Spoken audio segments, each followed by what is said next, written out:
For today's cup of coffee, we're going to be discussing that's a more recent phenomenon again, and this is passe in some ways for youngest kid. Yeah. But I was aware of the phenomenon, but the Wikipedia article that I found on this is actually very good.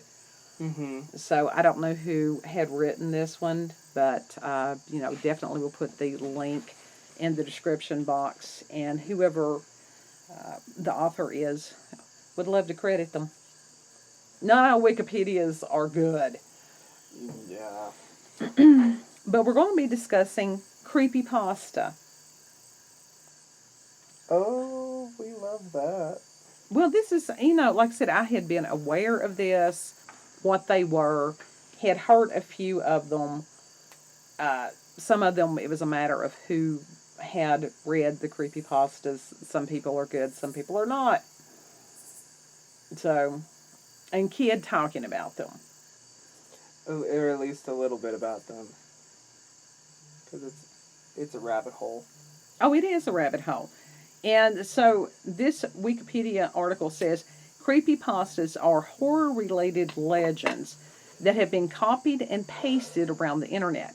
Creepypasta has since become a catch all term for any horror content posted onto the internet. These internet entries are often brief, user generated paranormal stories intended to scare readers. They include gruesome tales of murder, suicide, and otherworldly occurrences. That's not all of them. The subject matter of creepypasta varies widely and can include topics such as ghosts, murder, zombies, and haunted television shows and video games.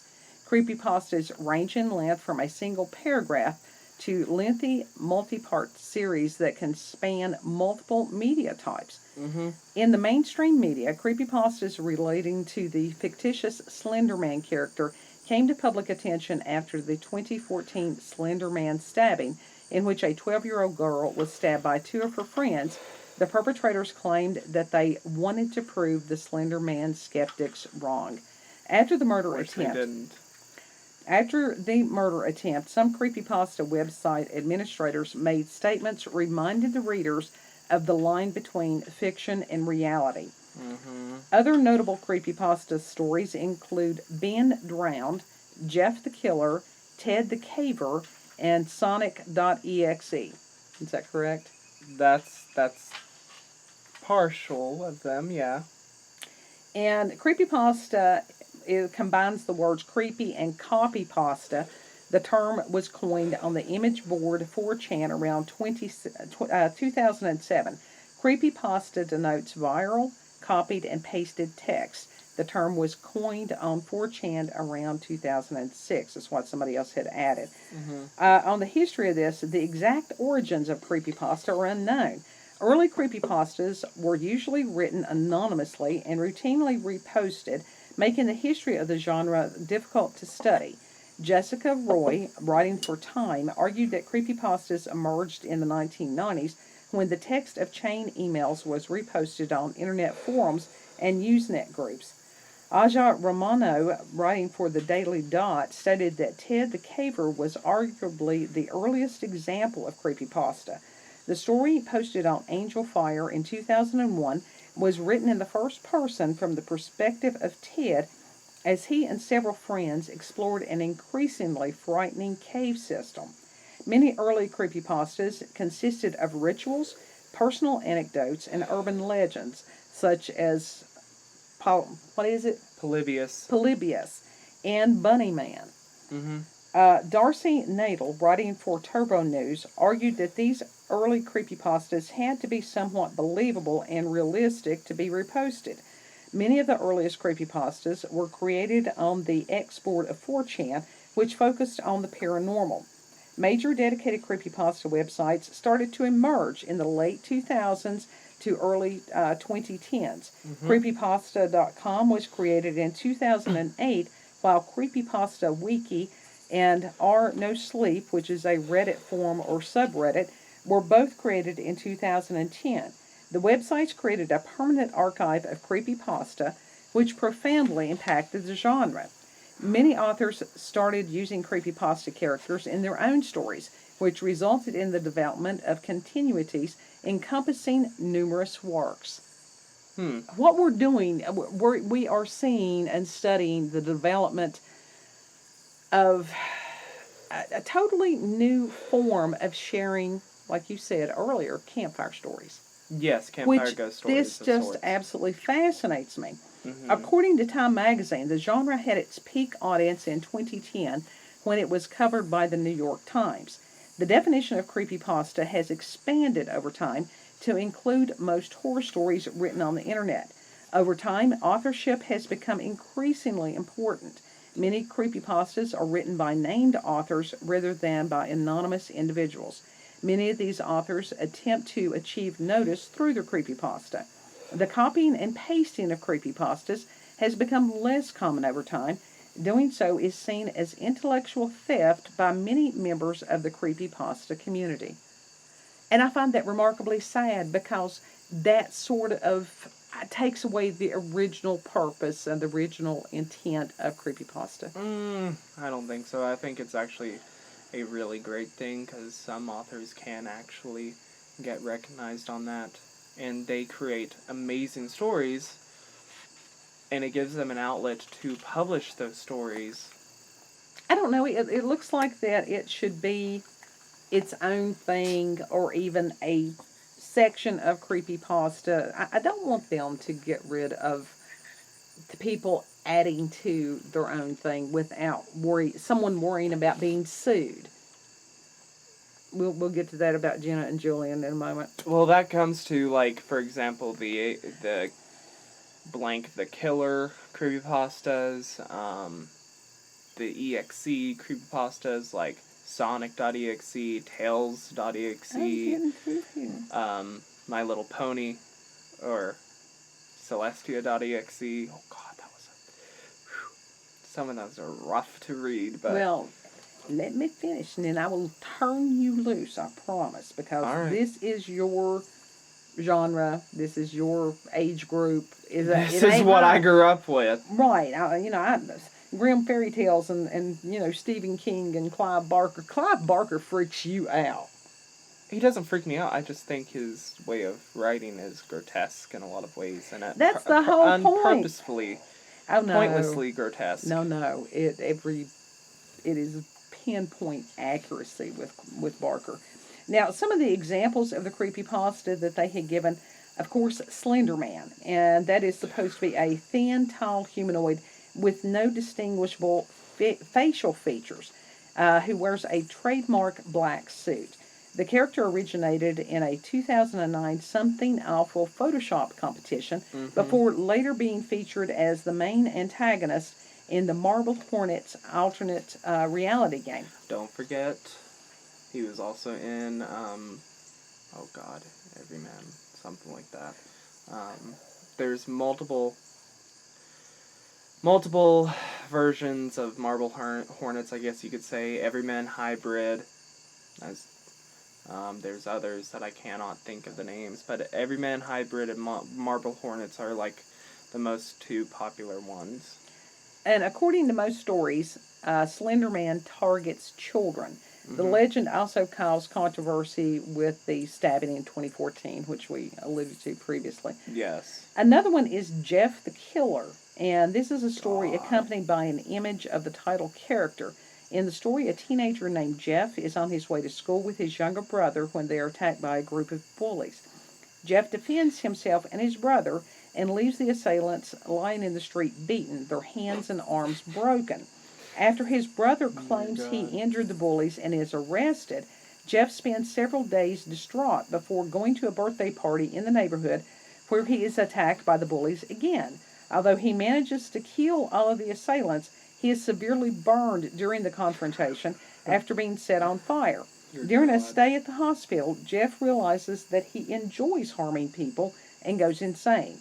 The night after he is discharged, he slices his face, leaving a scar in the shape of a smile, and cuts off his eyelids so that he will never sleep.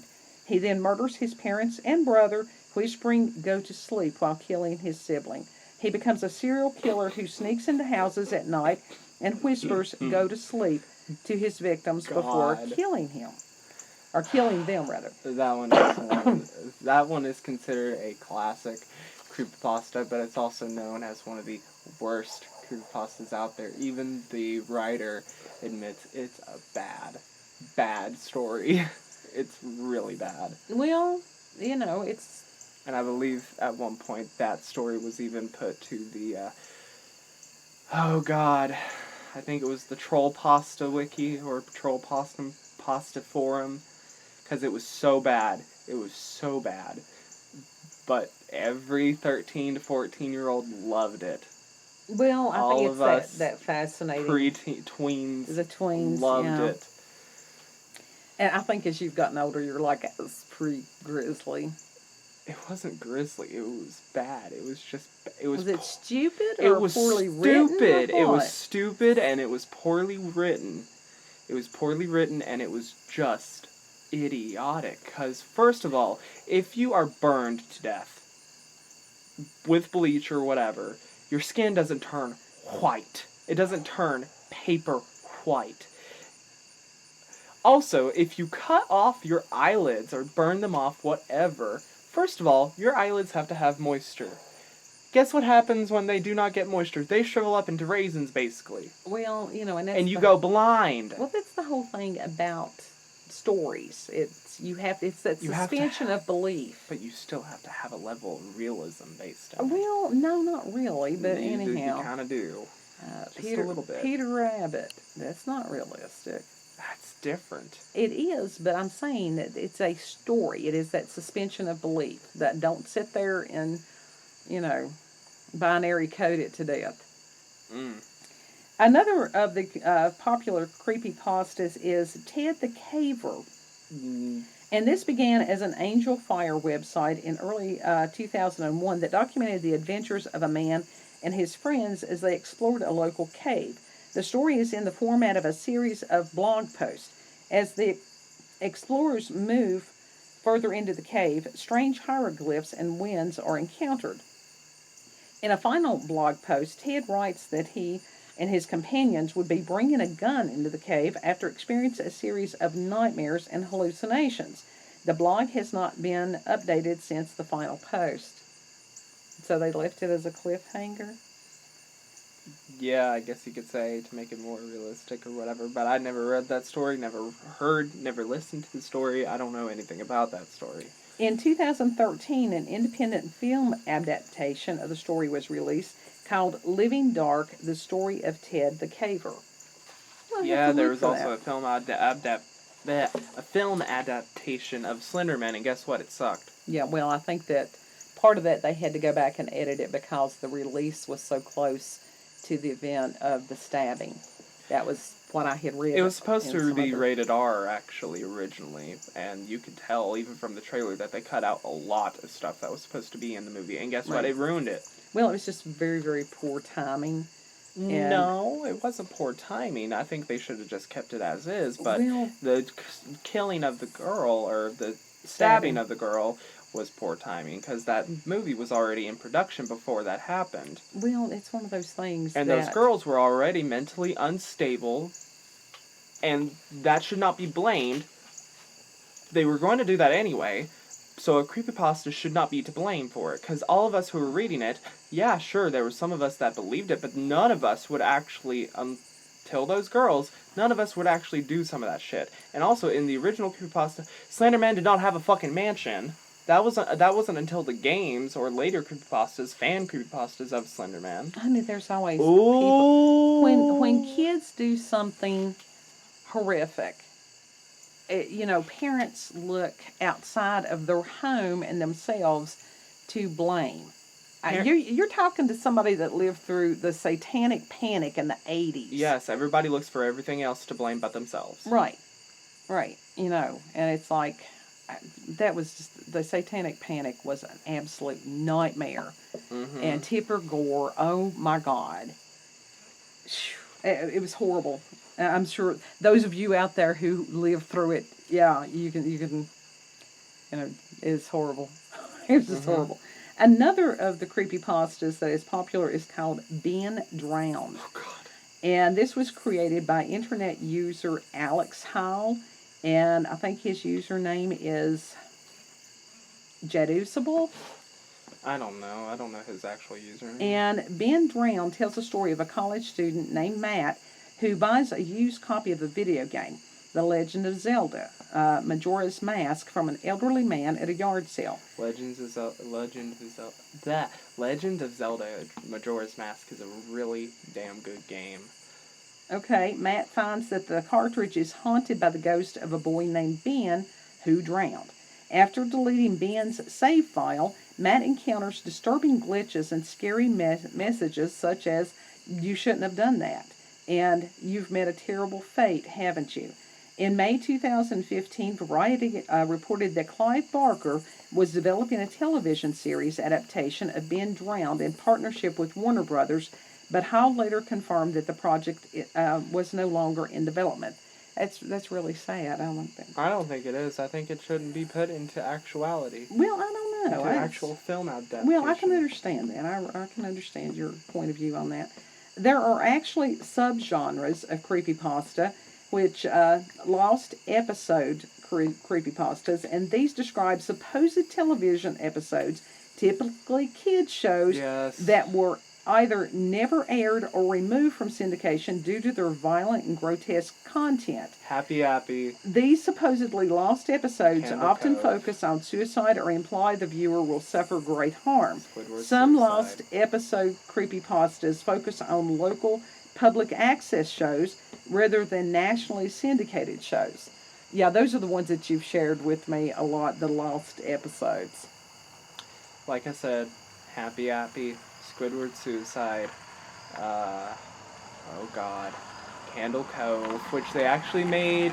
There was an adaptation of it sort of on Sci-Fi recently, and it was actually pretty good. Okay. Dead Bart. Oh god. Let's think.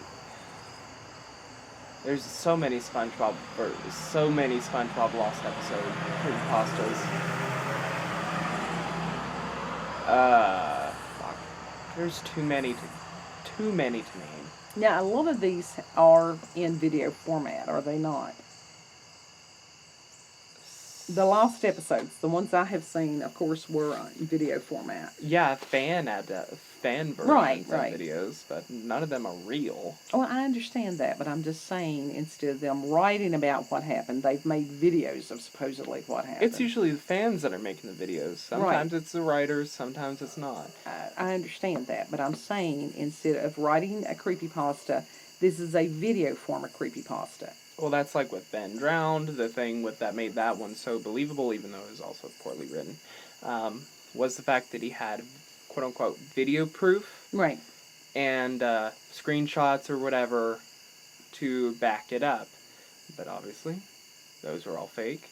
A lot of the videos were game hacks or whatever that the dude did. Is that not like similar to some of the things that's going on TikTok today? Sort of, but not quite. Okay. Completely different entity. Okay. Well, it's like the role-playing thing. Is that what it was? Once again, it's a completely different entity, but sort of. Okay. And another subgenre of creepypasta, those are video games, and these focus on video games containing grotesque or violent content. This content may spill over into the real world and cause the player to harm themselves or others.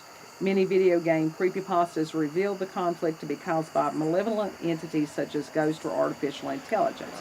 Now again, these are stories about video games doing this. This Lavender is not Town, Pokemon, Emerald Green or something like that, Lavender Town. Ooh, and where, like, if you spent time in Lavender Town, whatever, the song apparently made children kill themselves or whatever, go crazy. There was some sort of ghost that was in one of the Pokemon creepypastas or whatever. Also made people go insane. Okay, another subgenre of creepypasta, psychotic killers. And these creepypasta tell of people, usually a teenager, becoming a psychopath or killer, often involving a trademark disfigurement due to the effects of a bad childhood, accident, bullying, experiment gone wrong, or just supernatural menace. Jeff the Killer, Ricky Tikki Toby, Jane the Killer. God. And then Also bad creepypastas, but classics. the final subgenre that they have mentioned are supernatural monsters. And these creepypasta involve either supernatural beings or actual legendary, mythical, and folklorist monsters. So The Rake. Okay. The Rake was a creepypasta. What else? It was some sort of prison experiment or sleep experiment. I think it was a Russian sleep experiment. Right. That's what I'm getting ready to, yeah. It talks about adaptations. It says in May 2015, and what did you say this was? Machinima? Machinima Incorporated announced plans for a live-action web series curated by Clive Barker, titled Clive Barker's Creepypasta, focusing on Slender Man and Ben Drowned. Oh, God. Although following the shutdown of Machinima,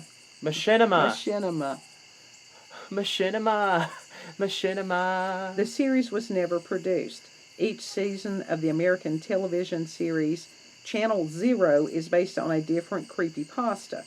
A feature film called Soviet Sleep Experiment, based on the creepypasta The Russian Sleep Experiment, was scheduled to be released in 2020, but as of July 2021, the release of the film remains unconfirmed. And which one was that? The Soviet Sleep Experiment. That's what it was. And yeah, that one, the picture for that one was creepy as hell, but it was actually a Halloween prop that was sold at Spirit Halloween. Oh, that's pretty cool. Yeah.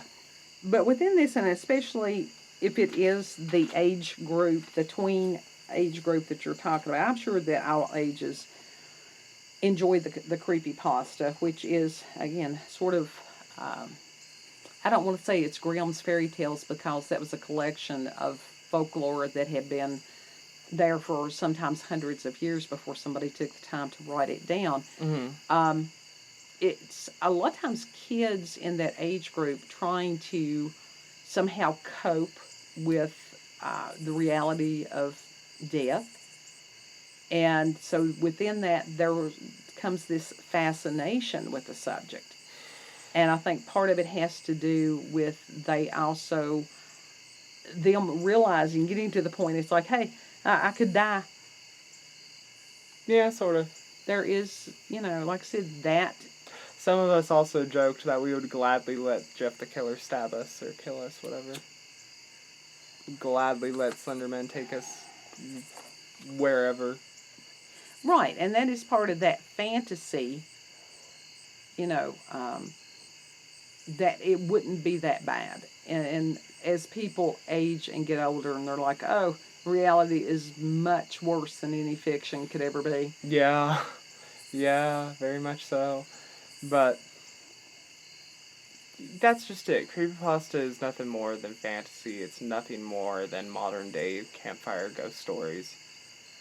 And it's just meant to be fun and such like that. And it's a shame that a lot of people ruin it. And like those girls that took this, like that's what honestly killed the fandom for the Slenderman thing. Because they took it too far. And it's like, No. Don't blame the creepypasta because of y'all's mental illnesses. Well, it's like this. Don't blame an entire fandom. Humanity will never be able to be wrapped in marshmallows and rainbows, and who would want to exist in that anyhow? Just like when Columbine came around and people, that started the satanic panic or whatever because they were in black or in trench coats, whatever. First of all, those kids were not goth. No. They were not. That had nothing to do with goths, and actually it was the Catholic Church that pushed the goth thing or whatever. And that pisses me off. Well, that really pisses me off. When somebody does not understand a thing, they assume things, rather than asking somebody that is part of whatever it is. No, it's the fact that they honestly even if they did ask, they still won't accept whatever answers people give them. That's the type of thing that is. And it's like, no. It's like, no. Well, I think parents sometimes become overly concerned when kids read scary things, watch scary things, stuff like that, instead of understanding that it's a phase, rather than sitting and watching and discussing the movie with the kid. Yeah, it's a phase or it's just an interest that they will have for the rest of their life. Most of us who are horror fans, most of us would never do the things that are done in the movies. Right. Most of us would never do things or attempt things that are in video games or, books. Well, it can be or very stories cathartic. such as exactly. It's just a matter of fantasy and stuff that we know for a fact we cannot do in real life. Right. And I mean, even back when Dungeons and Dragons was a thing. It's still a thing, but it's just, I guess it's not as popular as it once was. Well, it's just that there was this movie that came out about this individual that got lost in the fantasy of Dungeons and Dragons. Mm-hmm. And so parents a lot of times take this as, oh God, my kid will do this. Talk to your child, know what your child is involved with. Then you'll know whether your child is truly at risk or not. Also, trust your child when they say, it's fine. Like, if you've got a kid that has a severe emotional and mental problem, it doesn't matter if they have sat and watched, what is like Blue's Clues or something like that all day long. It will not prevent them from having problems. No, you need to get them therapy. You need to get them on medication or something. Don't blame the media on their own mental illnesses. Right. Like, people, and it's a matter of teaching children personal accountability and responsibility to sit there and go, okay, you're listening to this song, what appeals to you about this song as far as the lyrics, realize that a kid is not going to be able to sit there and give you a dissertation of why they're doing what they're doing, because they don't know a lot of times. Yeah. It's like I'm a Marilyn Manson fan. I have here. A huge, musical variety that I listen to. I may not like what he does in real life, but I enjoy his music, just like Rob Zombie. And some of these other people, I've been listening to Ozzy forever. And when you read the lyrics, Ozzy's, I know he's burnt at this point. I mean, he is burnt. But as far as the lyrics, if you go back and read them, excellent. They're good. They're really good. So it wasn't a matter, even as far as the song Mr. Crowley, he was not promoting witchcraft. He was actually speaking against Aleister Crowley. Yeah. So, and the creepypastas are the same thing. And just as kids need to have proper guidance, so do parents a lot of times. Mm-hmm. And what they're doing, they are bubble wrapping these kids, which is why they can't deal with real life. And they're freaking out. You can't do that with kids at all. You can't do that with anybody. You have to let them go out. Yeah, anybody. You have to let them go out, fall down, and teach them it's okay to fall down once in a while. Pick yourself up and continue moving on. Right. Rather than, oh, poor baby, we'll never let you outside again because you might get a boo-boo. That is not healthy. No, it's not healthy. And, I will have to put an adult subject matter disclaimer on this. Yeah. Because that it's just mentioning certain words that people can get stupid about. And also, when you're young or whatever, you can be like, oh shit, is this real? Yeah. Because when you're young, you don't understand. Death is a concept. No, you don't understand reality. You can't differentiate? Differentiate. Mm-hmm. Fantasy from reality. Well, you can and you can't. Unless someone tells you this is what fiction is, This is what reality is.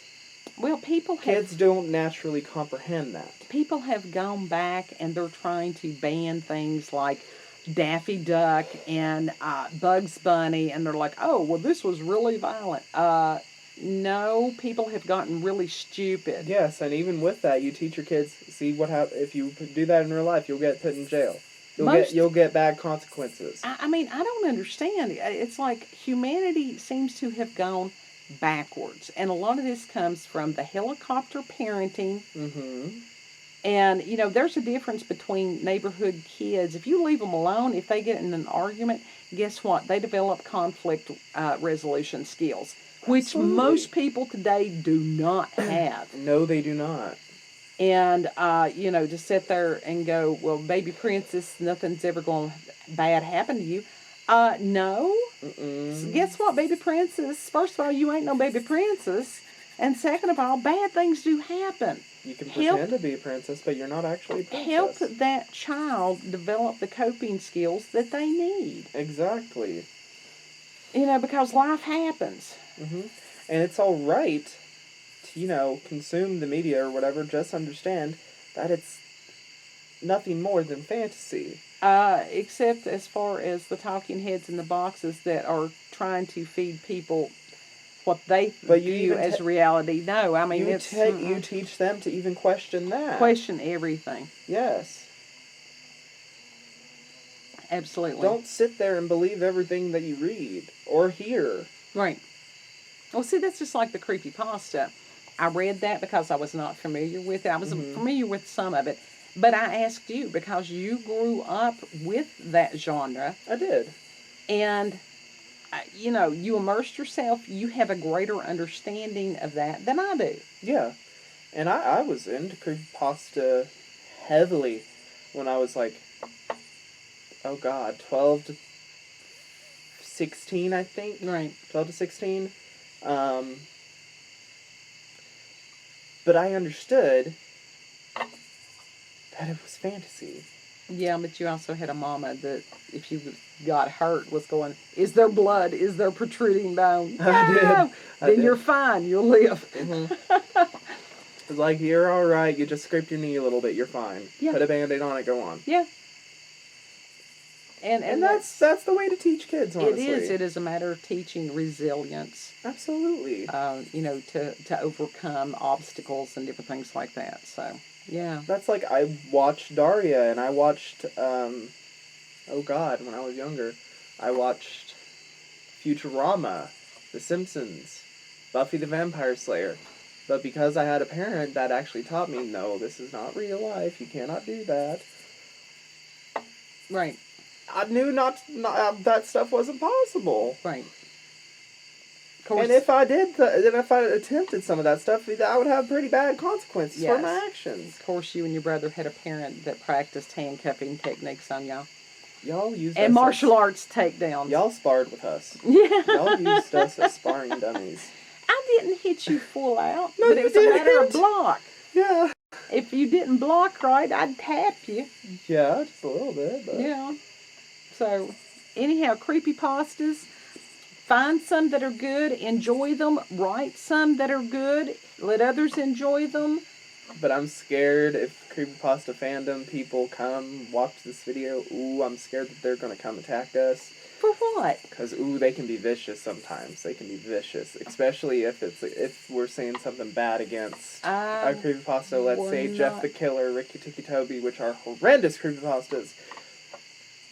They're classics, whatever, but they are horrendously written and stupid. Then, as representatives of their community, they're not going to present that well, are they? No, but I mean, kid brain. I've dealt with stupid before. Kid brain does not comprehend well of actions at all. And as far as consequences and stuff, it's like if you hit somebody in the real world, guess what? You're liable to get hit back. You say something ugly to somebody in the real world, guess what? You may get something said ugly back. That's like, there was this dude that I made a video about, and I privated the video because he privated all of his videos, but it's like, I don't want that on my channel, and I should have just left it. But he had a whole channel dedicated to hating on one specific YouTuber, and it's like, dude, you're wasting your time. You are showing yourself to be an asshole. If that's how you want to show yourself, guess what, buddy? People are going to treat you as such. That's really People are sad. going to treat you with people are going to treat you as an asshole because that's how you present yourself. And when you grow up and mature, you are going to look back at your actions, hopefully, and be like, oh, shit, I really shouldn't have done that. Well, And then he was like, no, I won't. And I'm like, you will. You're only 16 right now, going on 17. oh, God. You will regret it within a year, 2 years. Well, You will regret it eventually. Now think of this. Think of the psychology of an individual that is dedicating his time to hating on another individual that he may or may not know. Yeah. If he wants to do something... He thinks that he knows them, but he doesn't. If he wants to do something with his life, let him go and volunteer at a homeless shelter for a week or two. Have him feed the homeless. Yeah. Have him help the elderly. Right. I'm having a difficult time speaking It's tonight. okay. It's all right. So, creepypastas, it's interesting. It's an interesting phenomenon. Yeah. So, It's really if you've got, if you've had experiences with paranormal, supernatural, encounters with UFOs, aliens, cryptids, creepypastas, if you've read some, written some, if you have other local and family myths, legends, share those with us at cupofcoffeewithscream@gmail.com. The email address is always in the description box. Yep. And yeah, we've got more traffic tonight than we've had in months. People revving their engines, driving up and down the road. My God, what is with that? Well, you know, things getting revved up in lots of places. Yeah. For the next week or two, folks, keep your head on a swivel. Keep your Keep your head on seriously, a swivel. keep Head on a yourself swivel. accountable for yourself. Be accountable for Yeah, your yeah. actions. Take responsibility. Absolutely. Don't blame it on something else. Right. Because, you know, each individual, the buck stops there. Exactly. So you all have a beautiful, blessed day. Know that you're very appreciated and loved. Anybody that takes the time to listen to our ramblings and the information that we have to give to you, thank you. You are appreciated. Yeah, thank you so much. And if you have any experience with creepypastas as well, if you've read them, if you have any that you'd recommend to us, tell us. Yeah, email Any us. scare story in general. Yeah. So anyhow, see you on the next cup, folks. Bye. Bye. Creepypasta. Oh God. Don't get tails at us. Tails all over.